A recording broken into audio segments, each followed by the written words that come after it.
ฉันต้องไม่กินแล้วนะในร้านนะ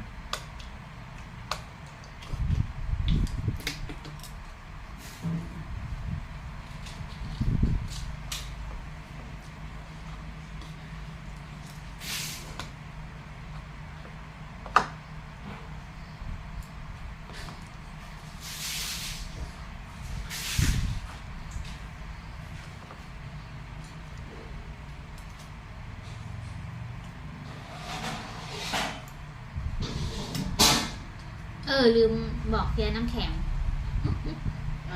ตอนนี้เธอก็เปิดตู้ดูแล้วแต่คิดว่าเธอน่าจะไปแล้ว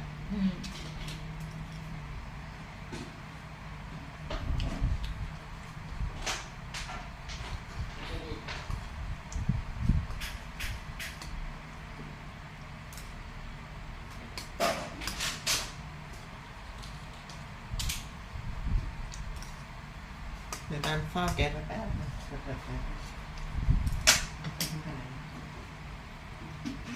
ตอนเช้าเธอน่าจะไปก่อนน้ำแน่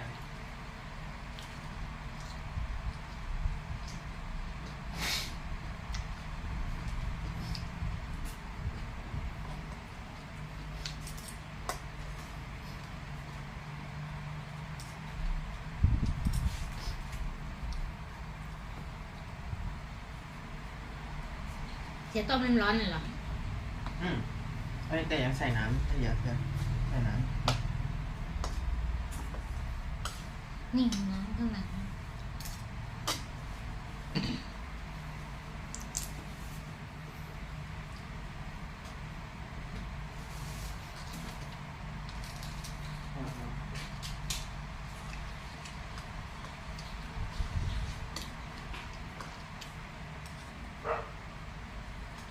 ใช่ไหมน้ำแข็ง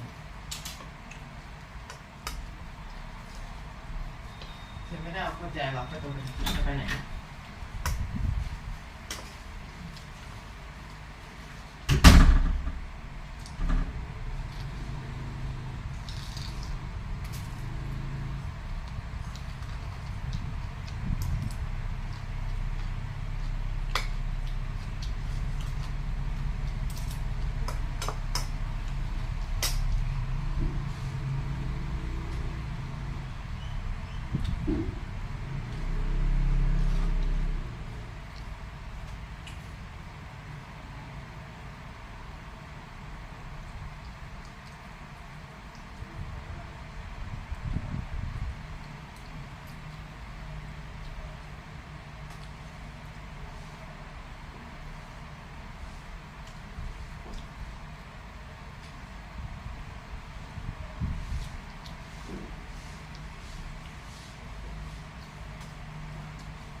สตรอเบอรี่เธอก็เริ่มมาปะนี่ไงเธอเห็นไหมอยู่ถังน้ำแข็งนะเปิดเจอพอดี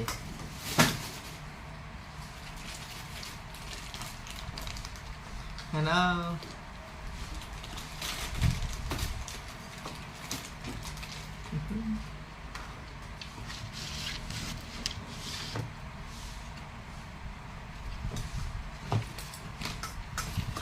ถ้าอย่างนี้ข้าวก็ใส่ตรงนี้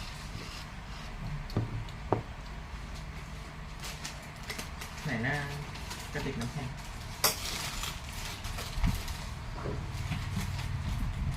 มันไม่มีที่นะ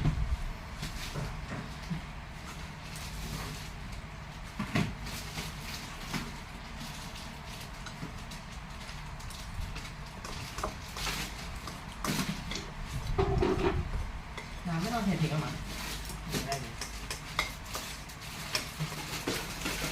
แต่น้ำแข็งมันต้องถูกเลยฮะถือว่าเขาเพิ่งมาสอนวันนี้เขาไม่มาพรุ่งนี้เขามาพร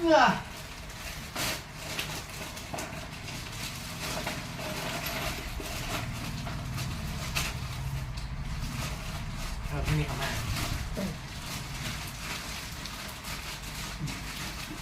พรุ่งนี้เดี๋ยวเธอก็ตื่นไปเอาน้ำแข็งก่อนก็ได้เดี๋ยวเธอน่าจะออกกำลังกายยังไม่เสร็จ ก็ใกล้เสร็จแล้วแหละแต่ว่าอ่านนะพรุ่งนี้เธอน่าจะออกเสร็จแล้วป่ะเชฟ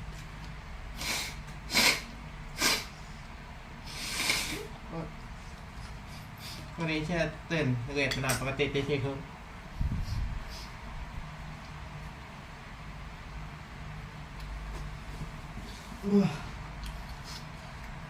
นี่เท่าไหร่อาหารเธอเนี่ยผิวก็ขาวขาวอะไรล่ะคนละสี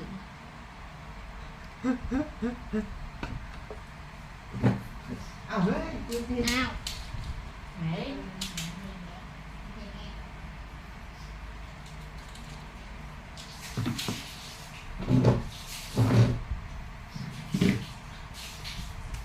อันนี้อะไรปะเราล้างให้ลูกแก้วเทียเอาคาโดปะนี่นะน้ำจ้ะ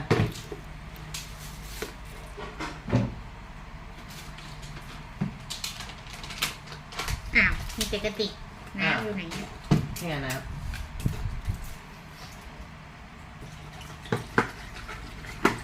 พอแล้วนี่ก็เทน้ำใส่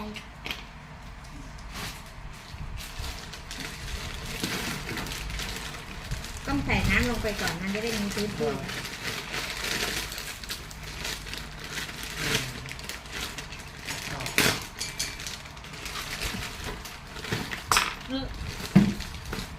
นี่ไงโอเคทิ้งอย่าเลยอย่าเยอะ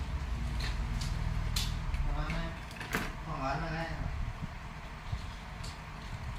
ของร้อนมาดูกระถางใหญ่ ต้องซื้อไอ้หม้อน้ำร้อนเหมือนไอ้ที่ชงนมหลานได้เสียบปึ๊กไปเลยแต่เราอยากไม่อายคนดูเลยน่าจะเป็นความดี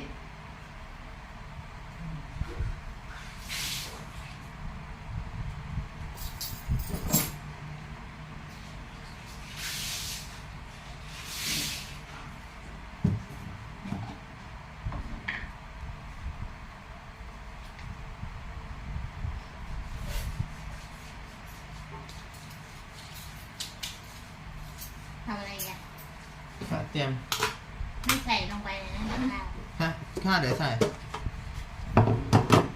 อะไรอ่ะก็นัตตี้พุดดิ้งของเชียงไงกำลังก็ใหญ่ไปไม่มีพื้นที่เลยเอ้ยนี่ไงนัตตี้พุดดิ้งกินเลยนะ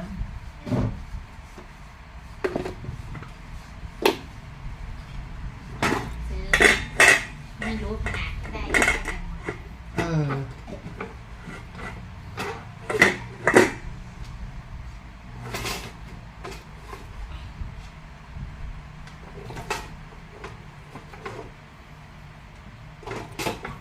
ข้าเธอหุ่นดี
เขา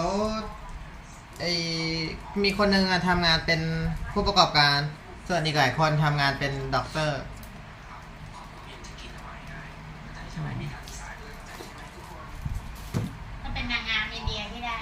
Yeah.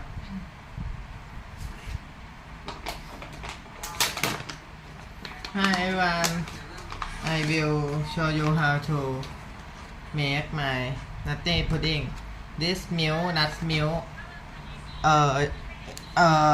yellow nut, and I put this cacao powder. It's like same cocoa, but it's better option than cocoa.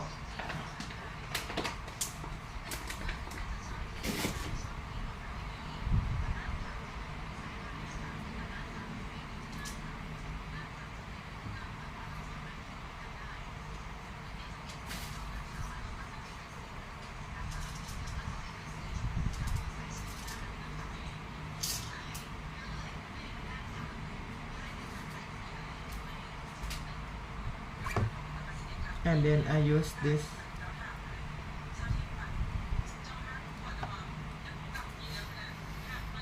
my menu is no, not have sugar and oil,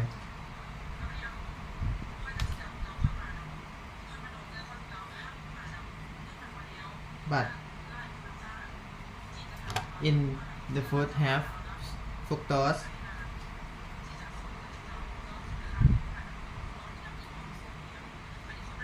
I eat fruit instead of sugar.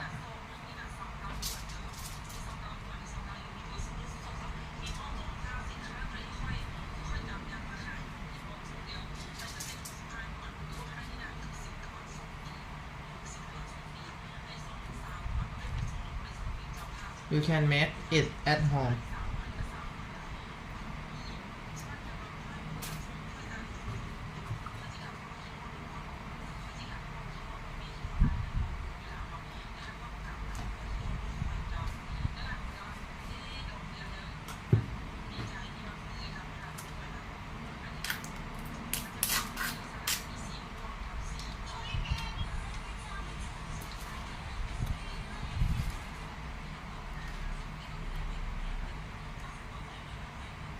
And then put yogurt.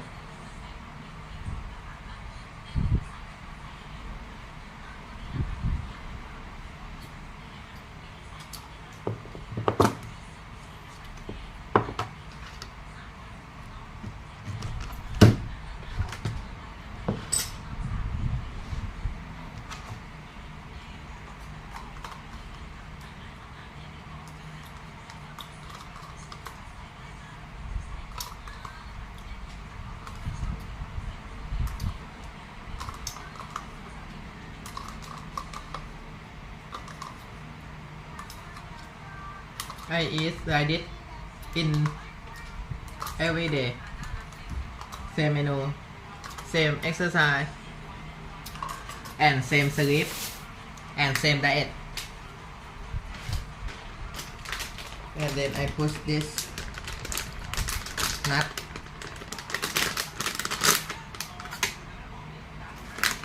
Yeah.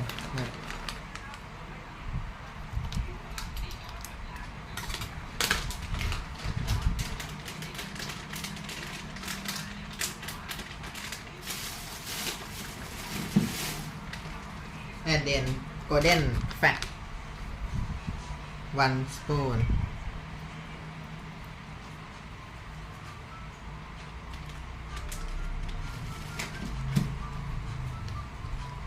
Chia seeds 1 spoon. Yeah.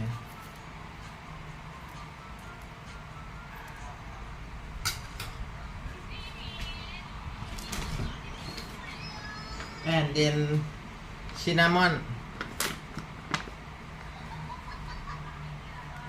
Yeah, 1 spoon.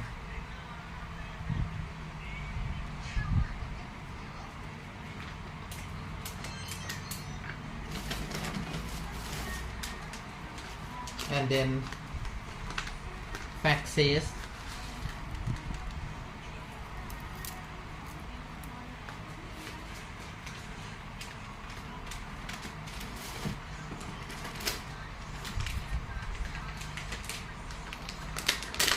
This is called nutty pudding, and this super veggie. I put this cumin 1 spoon.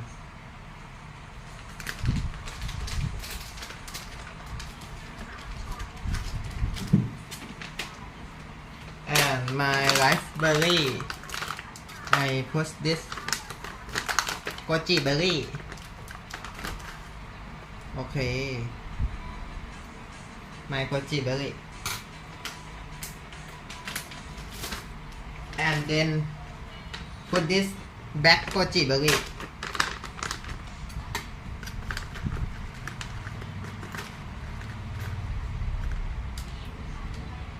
Yeah, my menu is very healthy. A lot of whole your body is have fruits, veggie, and seed and nut.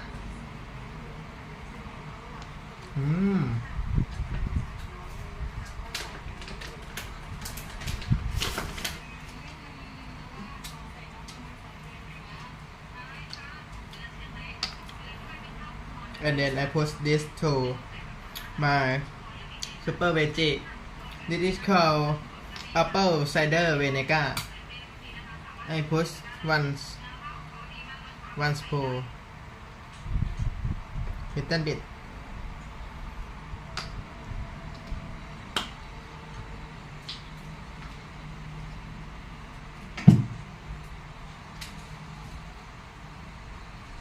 And after I put this organic extra virgin olive oil in every meal. Yeah.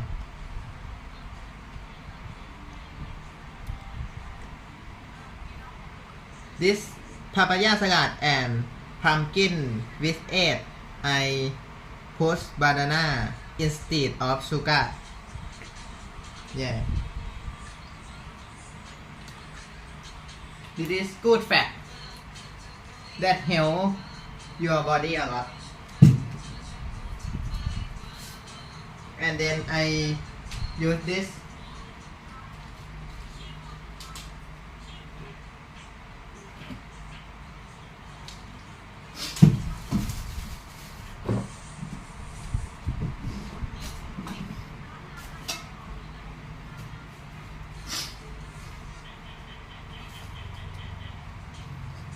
avocado. Put in this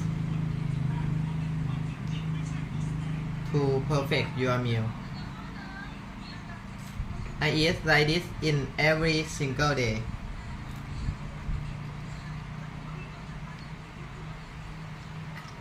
Wow, it's very amazing.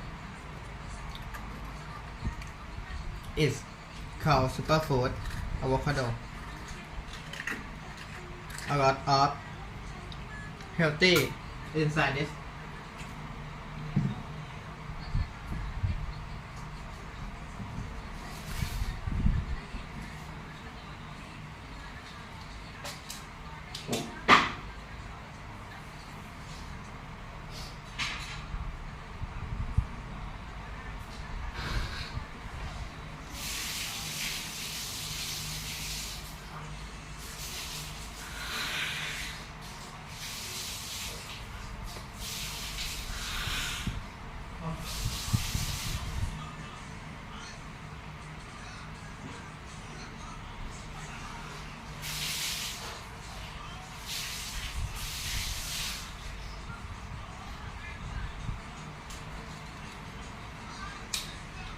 เคยเห็นไอ้พวกขิงกับกระชายใช่ปะก็จะอยู่ถุง อยู่ข้างบนโต๊ะ นี่ปะนี่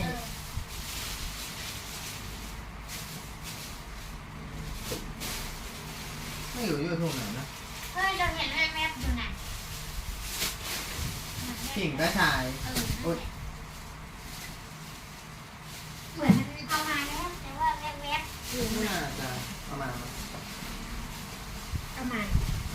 ไม่รู้นี่อะไร ในถุงมันแบบอุ้ยได้เยอะ เห็นแวบๆไม่รู้อะทำไงแว เดี๋ยวจะไปเอามา Hello everyone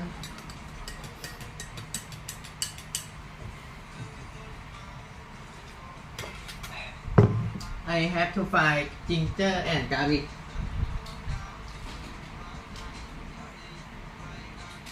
It's not here maybe in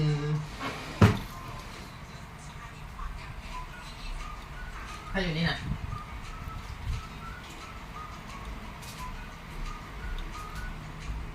maybe in refrigerator I have to go outside for a minute to find some ingredient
จะเก็บทิ้งแบบก็ได้ทิ้งกับประชาไม่นะเราเห็นมันยังไม่ทิ้งอ่ะ เมื่อวานเชื่อใส่ไว้ในถุงได้ถุงนึงก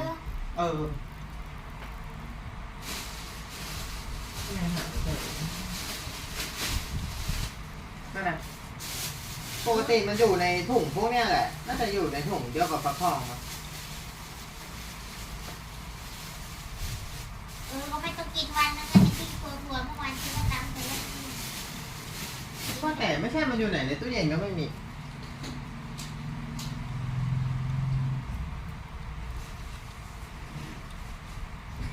ไปลื้อขยะเลยเหรอ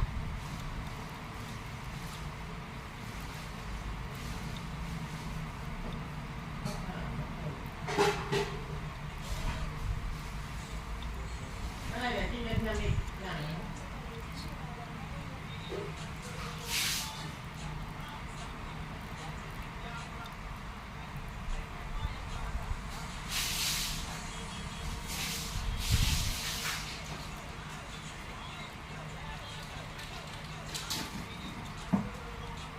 I will post this instead of ginger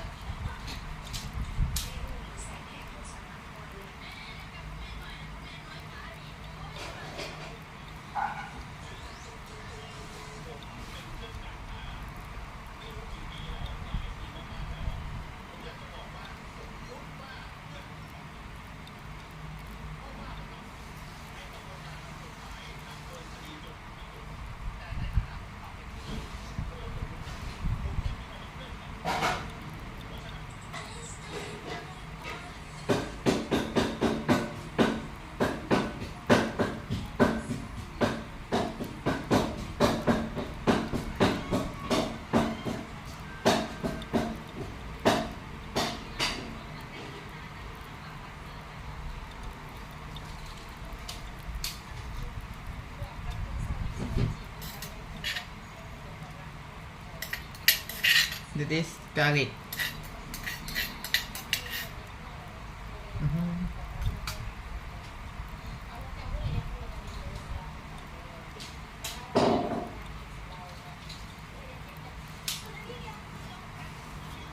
Oh, in my room is very hot. Right?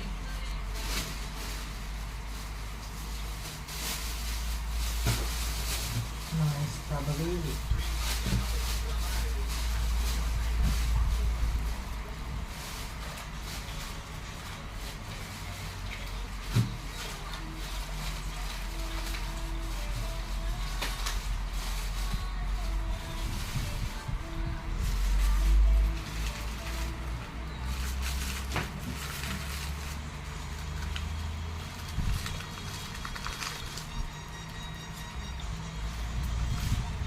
Oh.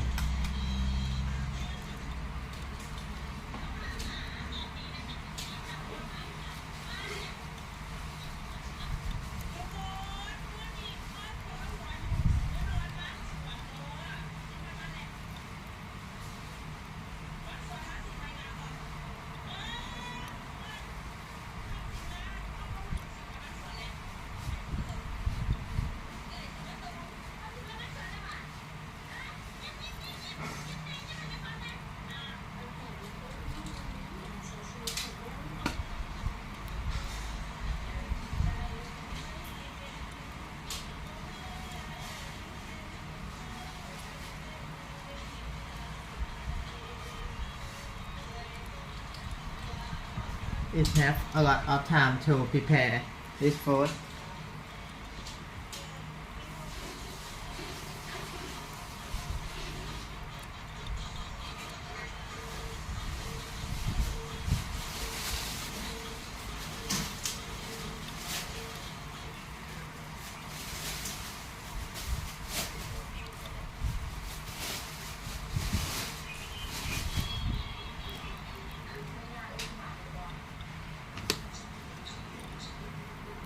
Okay. Finally, I finished it.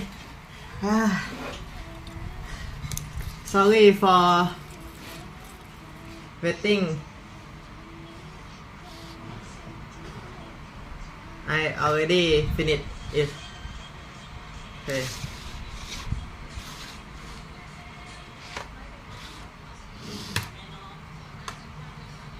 Let's go and eat it. Oh, 28 minutes. Maybe 1 hour because my girlfriend prepare and cooking this, and she prepare this for me. And I make this, and this is maybe 30 minutes.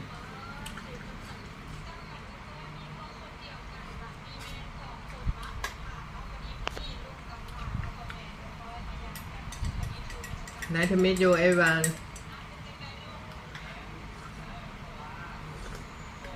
And time to eat good, healthy food for your body. Okay, let's go and eat it. You can eat like me or better than me. It's very delicious food.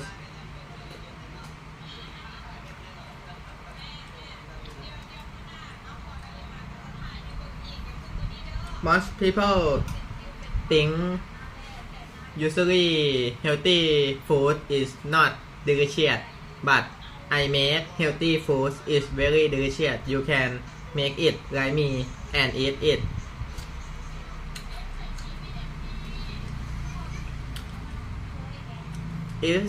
If food is very delicious, you can eat it in every day.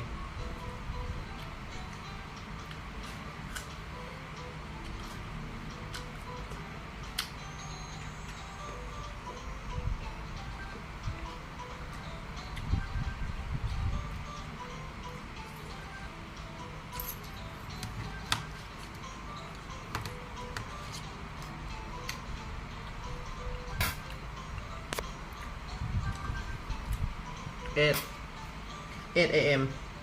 in the morning. I will finish it. Maybe 9 a.m.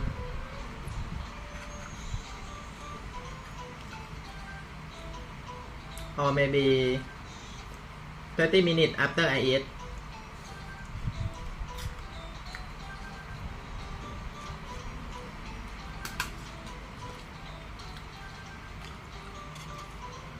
This is bean and nut. 5 color of bean: green bean, yellow bean, black bean, red bean, and white bean, and lentil, ginger. And this super veggie is have garlic, and broccoli, cauliflower, shiitake, mushroom, and carrot.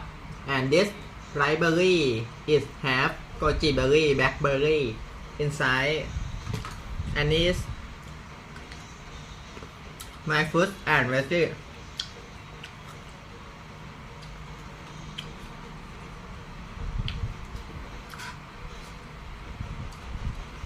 This pumpkin and egg.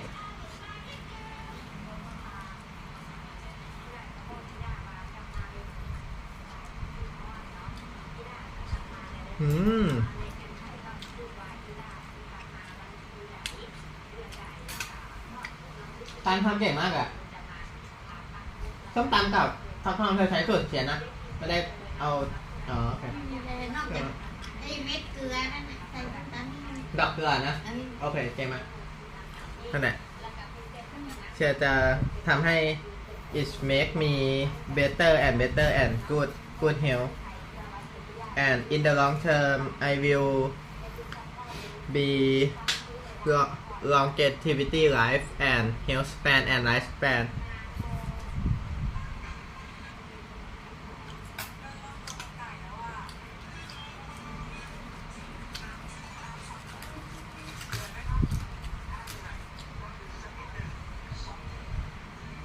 Good healthy is not much money you can find it at your home.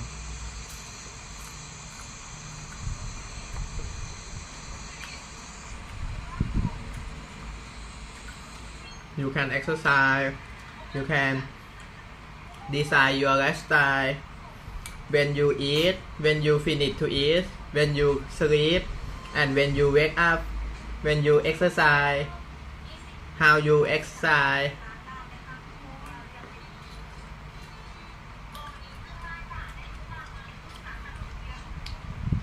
how you eat, and you will question why you eat like this, why you should eat like this, why you should exercise like me, because it's very a lot of long term healthy, good healthy.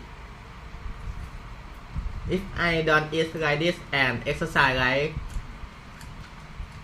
I am in every single day, maybe I will not live long. Maybe I will live 30 or above 30 and then dead, die.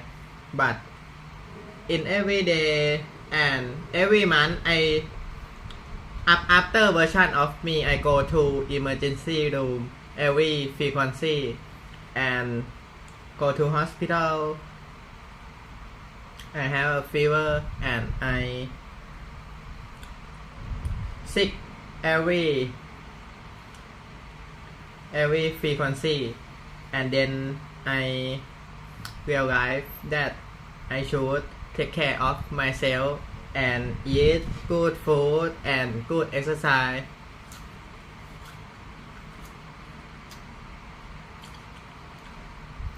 To become long-term healthy life.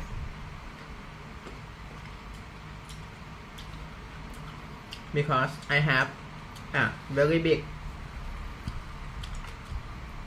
mission in my life that I want to finish it and make it come true in one day, and it's very clear and exactly that I will become immortal in one day.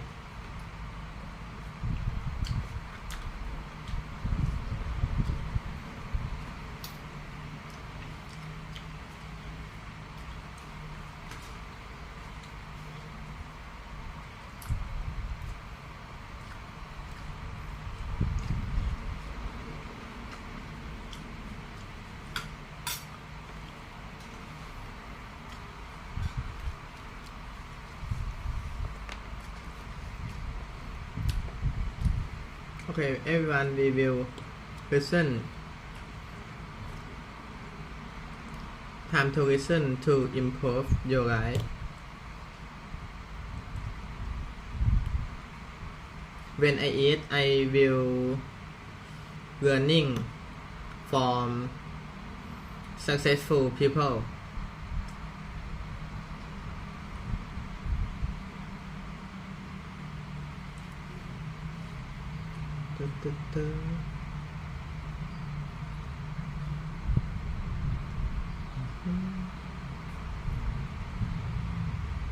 I will find some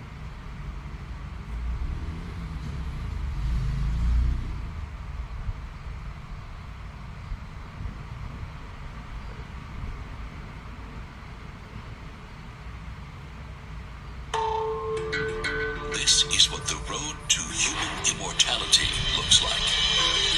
To battle aging. Right. Maybe that's working. Okay.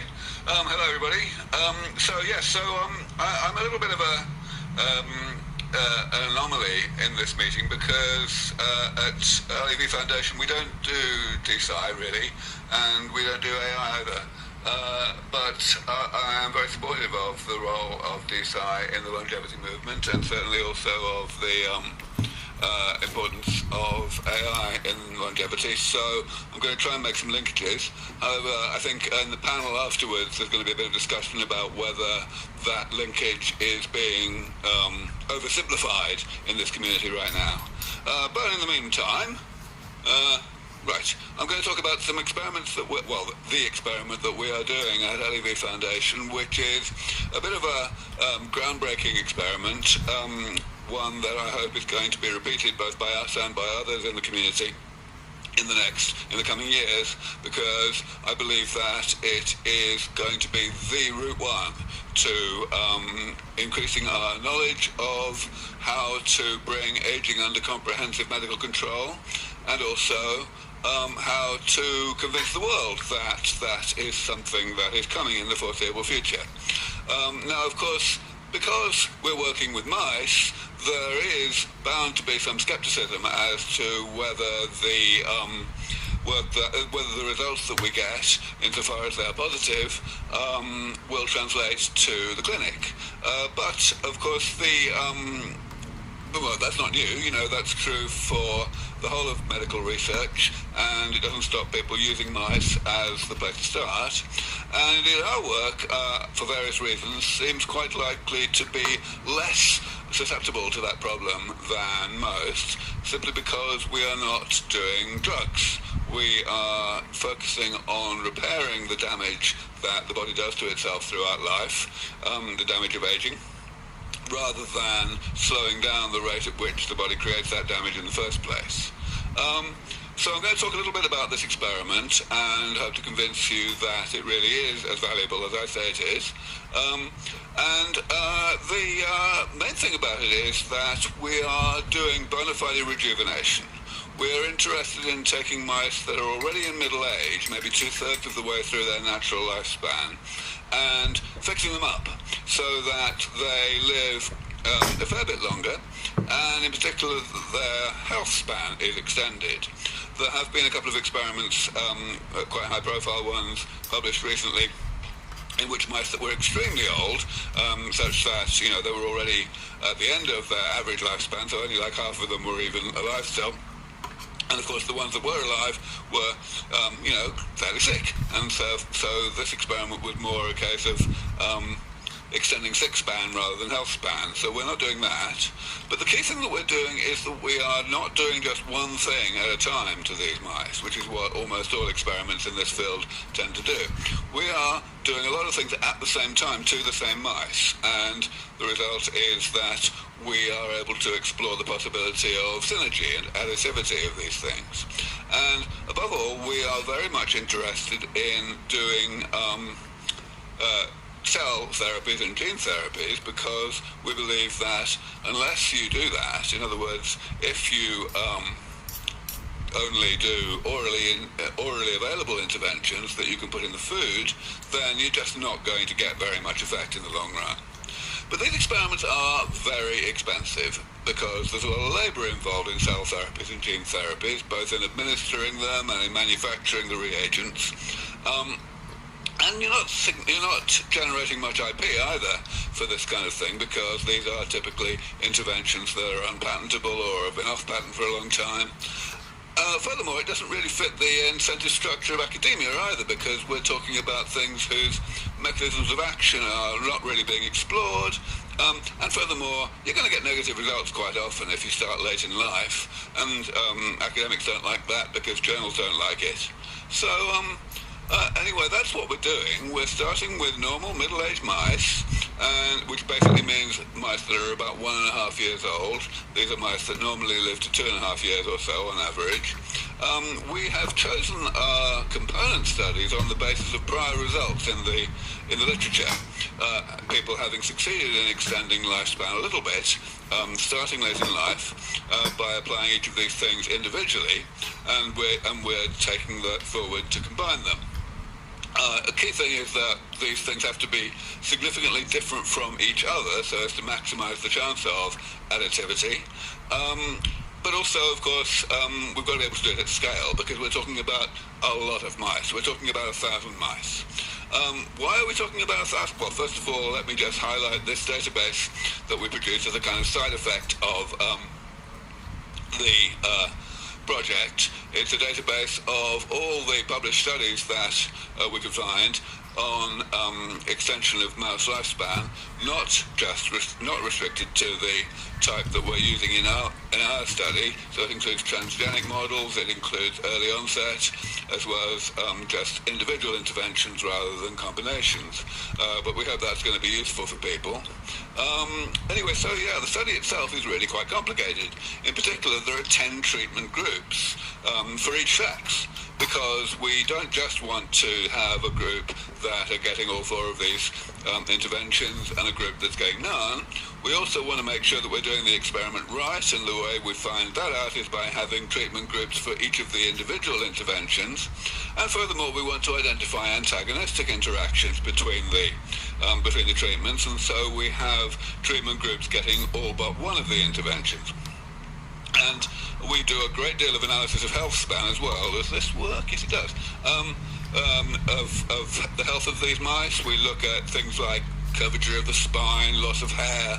We also measure their memory, their hearing, their agility, their endurance, all manner of things, using a whole bunch of well-established assays that many labs have developed over the years.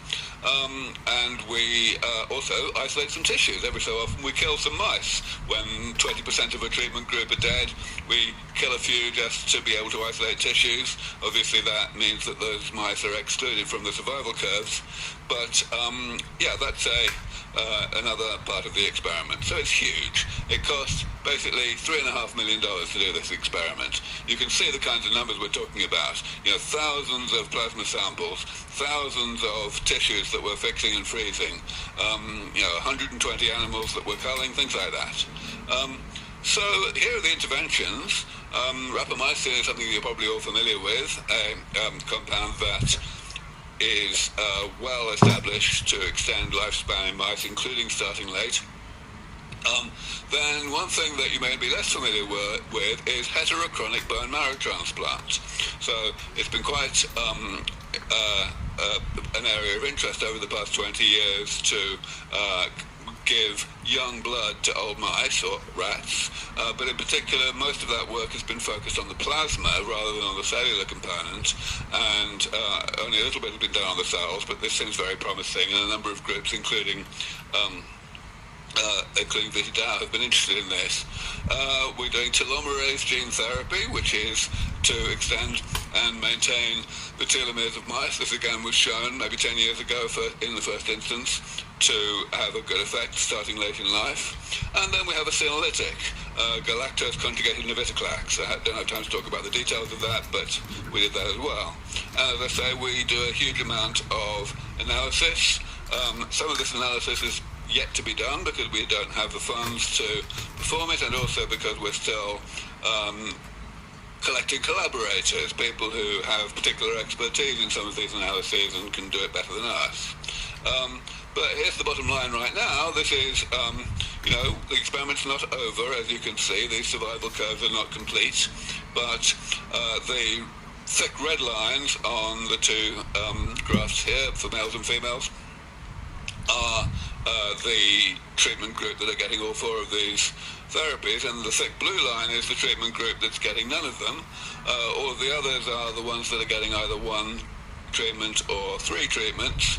And as you can see, there is a good deal of additivity to these things. So we're pretty happy about how this is going. We don't know whether we're going to beat any world records with this. I don't think we can confidently say that we have really knocked it out of the park with this first study, but we've definitely had some success, and we've learned a great deal that will help us to do considerably better in the next study that we do of this nature. So I'm pretty happy about all of that. This is the summary of, I guess, the interim takeaways. First of all, this experiment is just the first in what needs to be a large family of similar types of experiment, combining multiple rejuvenation therapies in the same mice at the same time. One thing I really want to draw your attention to is that every one of these interventions that we're doing has a dosage. We are putting in a certain number of hematopoietic stem cells in the bone marrow transplant. We're putting in a certain titer of telomerase virus, things like that.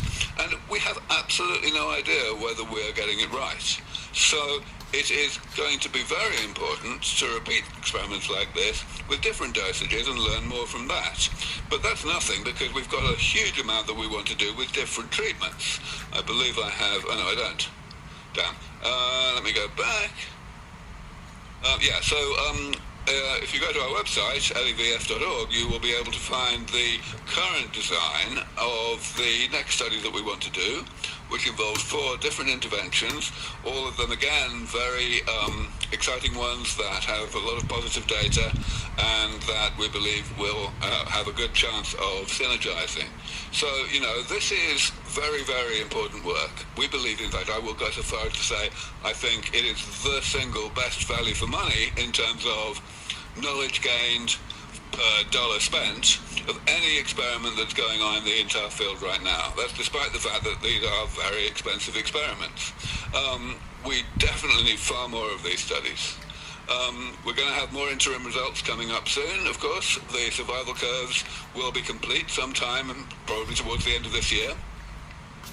But we have a lot of experiments we need to do to analyze the tissues that we're storing.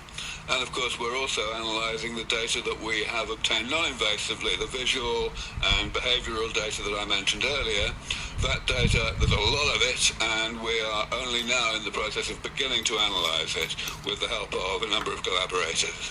So we've got a pretty good idea about what we want to do next for the next experiment, but that depends critically on how much money we're able to bring in, because otherwise we're just going to have to cut a lot of corners. We had to cut quite a few corners in the design of the first study, and that's not the way to do science if we can avoid it.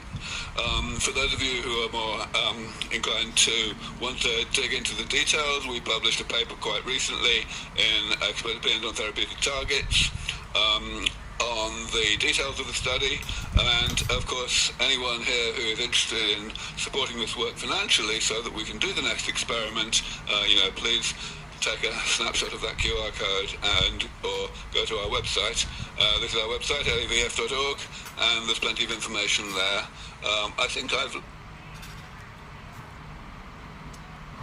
กินข้าวกับอะไรครับพี่เชียร์โอ้ตอบยากนะเนี่ยต้องดูเอาเองครับกินข้าวกับอะไรเบื่อยัง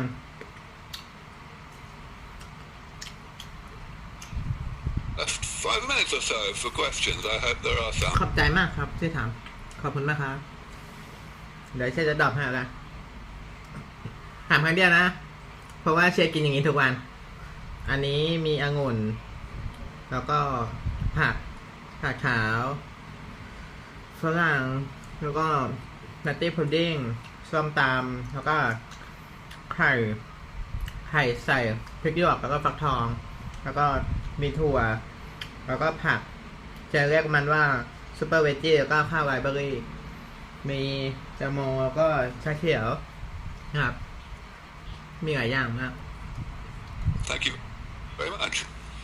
Cool. Any questions here in the audience for Aubrey? Yes, Adam. Awesome, thank you. Quick question about grants. In the EU or the US, would this kind of project be eligible for certain grants? To what degree has that been successful or tried? Yeah, so I wish. So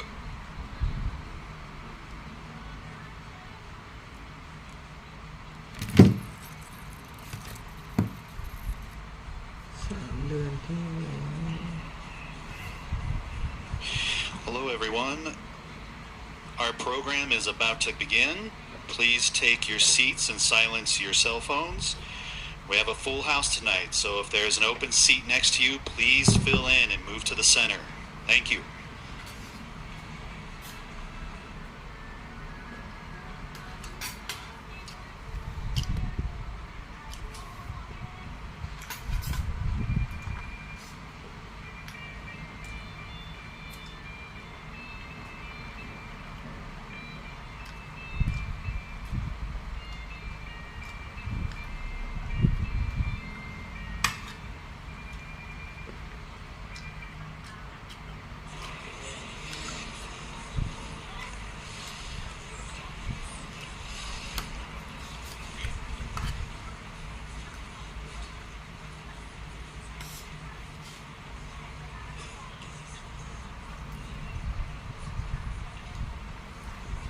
Good evening. Hello everyone, my name is Jenna Moe. I am the Senior Director of the Society of Fellows here at the Aspen Institute, and it's wonderful to see another full house and smiling faces. Thank you all for joining us. I know that Aspen is rich in cultural opportunities, and it's an honor that you've chosen to spend the evening with us, so thank you for being here.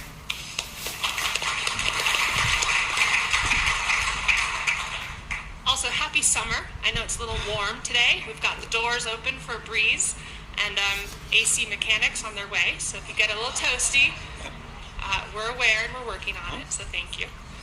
I'd like to acknowledge my colleague, Crystal Logan, Vice President of the Aspen Institute and Director of Aspen Community Programs. We present the summer series together, and it's a delight to have her leadership and expertise in curating the summer speaker series and to work with the various teams of the Institute. So thank you to Crystal.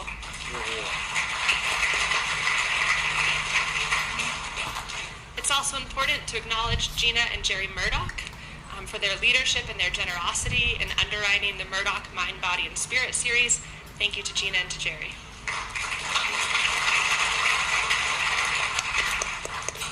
With their generosity, tonight we are presenting Lifespan, Why We Age, and Why We Don't Have to. And I'd also like to acknowledge the members of the Society of Fellows who are here in the audience tonight. With their generous contributions to the Institute, we are able to make evenings like tonight free and open to the public.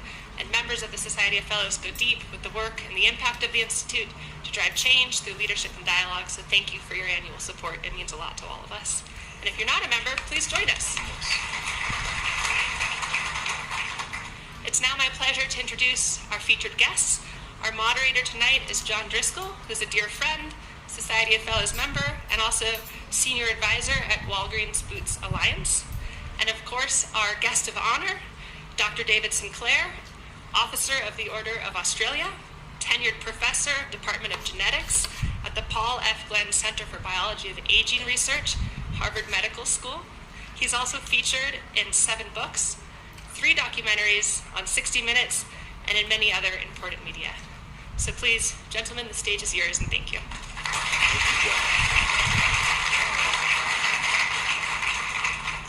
David, I'm a little nervous. I've never interviewed a knight before.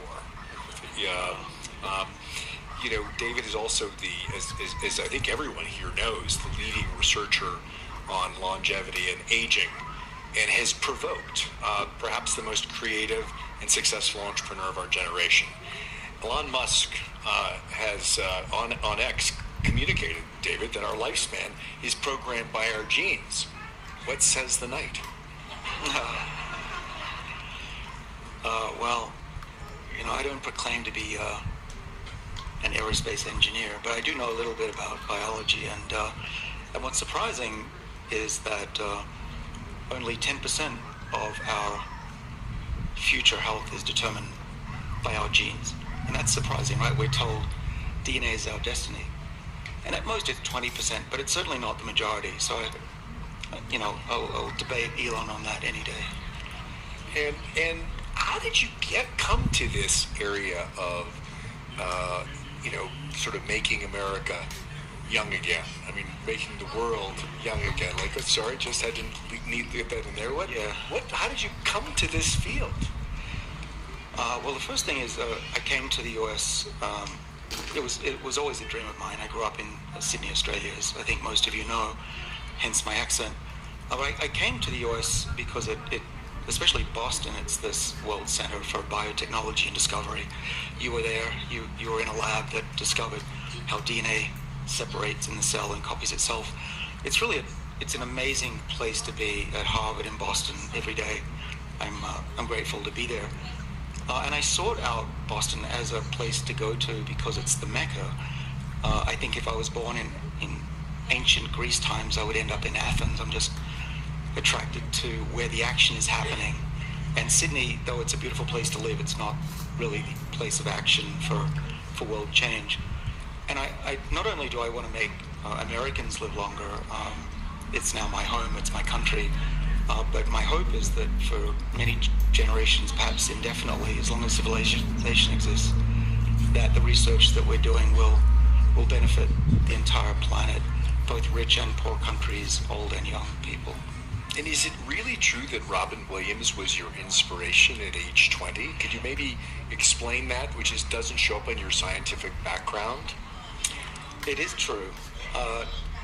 It was a turning point. What made a big difference to me was seeing the movie Dead Poets Society. And you might remember, and those of you who are watching and have not seen the movie, to me was seeing the movie Dead Poets Society. And you might remember, and those of you who are watching and have not seen the movie, there's a scene where Robin Williams, he's a teacher at a school, and he's showing the boys, it's a private school for boys, he's showing them these old photos of the teammates from about 100 years ago, and he says, everyone in these photos is pushing up lilies or daisies. And he says, you know what, you will be too. You will be dead one day, mark my words. And what matters is every day. Make every day count, carpe diem, carpe diem. And he whispers it like a ghost from the past. And it gave me shivers at the time. It's giving me shivers right now. And to me, that really hit home because no one had ever voiced in a movie, let alone my life, what I believe in, which is that humanity can do better and that we need to make every day count. And we need to fight against the entropy and the bad people in the world. My grandmother taught me this. She said, David, you need to make the world a better place than it was in the 20th century. She grew up post-World War II. She lived through, she was saving Jews in Hungary, and she saw the worst of humanity. Then came in the Russians into Hungary and raped a lot of women and shot a lot of people, and she lived through that. Then she escaped to Australia at gunpoint and essentially raised me because my mother was working as a biochemist. And she told me that I should make the best of my life and seize every day. And I've lived that way, and Robin Williams just made it legitimate. So I want to start at the end and we'll go back to the beginning. What's the opportunity to extend aging? You put some numbers out there in terms of lifespan as well as health span. Do you want to throw a number out there and tell us what the opportunities of current investments could mean in terms of how long people could live? Well, here's one thing I know, that there is no biological law that says we must die. Right? There is nothing that says we can't live as long as a whale. Whales are very similar to us genetically. They have warm blood, they're conscious, they have babies, they have milk. They're basically very large. Very large. They're very large. They can live 200 plus years, and our DNA is not that different. So what is it that allows a whale to live 200 years and us to live on average 80 years? There's something special, and it's not just in the genes. There's something else that we think we've found that makes a big difference. And so I don't like to put numbers on it because I think that it's like asking someone 300 years ago what's the fastest humans can go, and they'd probably say a horse would be the fastest a human could go. But we now know, that there really is no limit except the speed, close to the speed of light for humans. I think the same is for aging. We're at a turning point in medical history where we finally understand what's driving aging, and in large part how to slow it down, and we're getting insights into even how to reverse that process. Can you put a really interesting theory out there that's played out in the lab of the information theory of aging. Maybe we could go a little deeper on that and sort of what goes wrong in epigenetics and then what could go right. Yeah, the information theory of aging is a new way to think about what makes us human, what makes animals tick, and why do we get old. Just basically, to explain it to you all, it's the idea that aging isn't just wear and tear. Right? We're not just cars that wear out and break. We're living organisms, and we have repair systems, and we're guided by systems in our cells that have a memory. DNA is a memory of the past, right, from our parents, and there's other types of information in the cell that we don't talk about as much, but are more important than DNA for aging, and that's the control systems that control the DNA. We call this the epigenome. It's structures that wrap DNA up in loops and other things, but to put it simply, aging is like a corrupted software program in a computer, according to my theory, and that's a big deal because it's not like a car. A computer can be reprogrammed. It can be rejuvenated, restored, and you can run new software on an old phone, and it can run like a new one. And so we have really good evidence. I would never say proof, because in biology, let alone physics, you can't say proof, but we have really good evidence that every cell in our body has the software that gets corrupted, leading to aging. We actually did this to animals and showed that corrupting their epigenome made them age more rapidly. But then we thought if we can break it, we can also fix it. And so we've developed ways to reboot the software of the cell. And there's a memory, there's a backup copy in every cell of earlier information. And that's what the information theory of aging is about, is that we can reboot our software and rejuvenate cells, rejuvenate tissues. And we've really seen some remarkable stuff in mice and now in monkeys and hopefully humans. Can you talk a little bit about I think it's in Cell in 1923 that you published in probably the premier journal, peer-reviewed. It's sort of the top of the scientific order. What you showed, what you proved, but I would say, based looking at the work, proved in mice. Thanks, John. You're very kind. Well, so that paper means a lot to me because it was 46 people's work. Right? I'm just the representative. It was 13 years of hard work. It was started at a time when nobody thought that information had anything to do with aging, certainly not the epigenome. And so there was a lot of risk. And the information theory of aging was barely heard of, and there was nobody paying attention to it. But my team and my collaborators, they bet their careers that this was something to work on. And 13 years, it went so long that we lost 3 of our scientists along the way. 2 to COVID and 1 from old age.